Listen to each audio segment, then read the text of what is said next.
about shooting as well. But there's something aggressive on the pages. It's been a sort of surreal 2 weeks for me, 3 weeks, however long it's been, and to be able to pull on the shirt after a couple of sort of close chances was amazing, and to get it done in front of my family and friends was really special. Very emotional day for me. Undoubtedly, it's a step up, and it's something I've dreamt of doing and never thought would actually happen. But I mean, the preparation and all the guys in camp were so good and got me up to speed so quickly. So I felt comfortable within that sort of nervousness. I felt like I knew what I was doing and wasn't running around too headlessly. So no, I absolutely loved it. Over the last 2 years, I've been played mainly in the Six Nations, and then the Autumn Nations Cup during COVID was against the Northern Hemisphere sides. So yeah, it was a real driver for me. I was really excited playing against, especially at the time, Australia were number 3 and South Africa were number 1 in the world. So no better litmus test to sort of put yourself against. But it was cool experience. And over the last 2 years, kind of made my debut just before COVID in that Six Nations. So yeah, it's been good to be in that environment for a little bit now. But yeah, for me, don't really want to be comfortable. I kind of want to be pushing on to more than coming off the bench and to feature as much as possible and to play as well as possible. But obviously it's a massive honour. The main thing for me taking out of it is just the general professionalism of all the people in that environment. I think a lot of those people, obviously you end up picking up good habits, but the way they conduct themselves, like with everything, the smallest details, just off the field and on the field, around recovery and stuff like that, was pretty eye-opening for me. So that's something that it's probably been a bit of a character development for me, like picking up good habits. Good, Mecca. Well done, Bath. Good work. I think I sort of burnt a lot of nervous energy, just sort of sat on the bench ready to get on. But once you're on the pitch, it's a game of rugby, and then I guess once the final whistle's gone, you sort of appreciate what's just happened and the honour and the privilege for myself and my family to be able to make my debut for Scotland, and then sort of soak in the atmosphere after the game.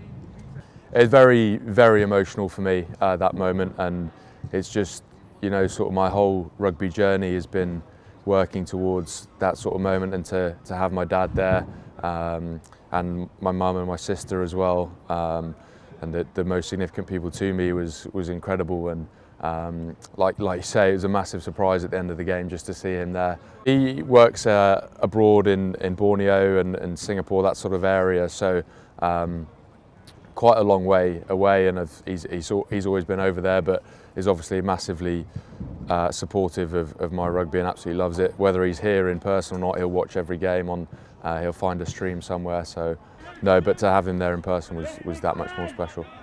My grandmother was there for my debut, and that was really important for me. It was really significant to have her there, because it's down to her that I sort of qualify for Scotland. So massively a huge honour for her, and again very emotional. She was, I think, spent most of the day crying, to be honest, and to see her after it was so cool, because yeah, like I say, it's her being born in Aberdeen has sort of gifted me the opportunity of an absolute lifetime to put the jersey on for Scotland and run out of Murrayfield.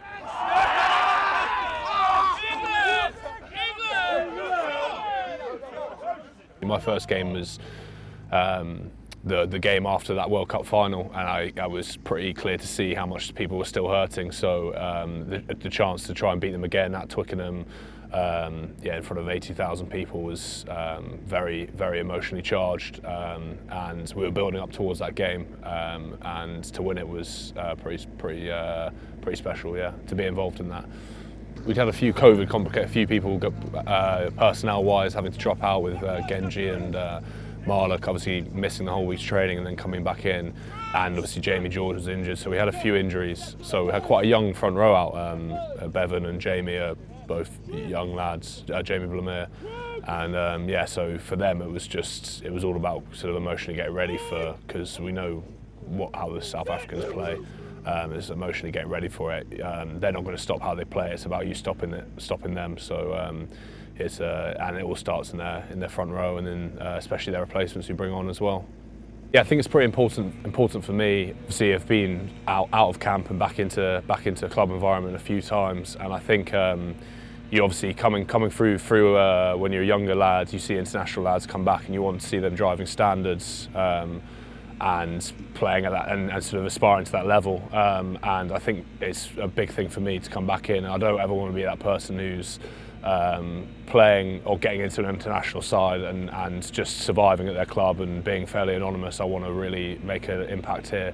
So yeah, for me, I'm really excited coming back in and just taking the challenge on, because obviously things haven't gone the way I wanted it to, and its results have been terrible at the start of this season. But it's a challenge, and coming back in is something that I really want to get stuck into.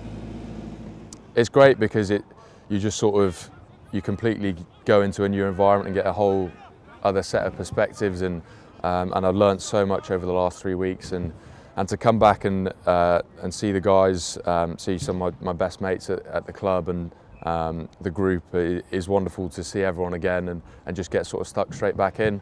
And for me, the most important thing is just to try and do everything I can to help the team move forward now. And this Friday, like you say, is a great opportunity for us to do that.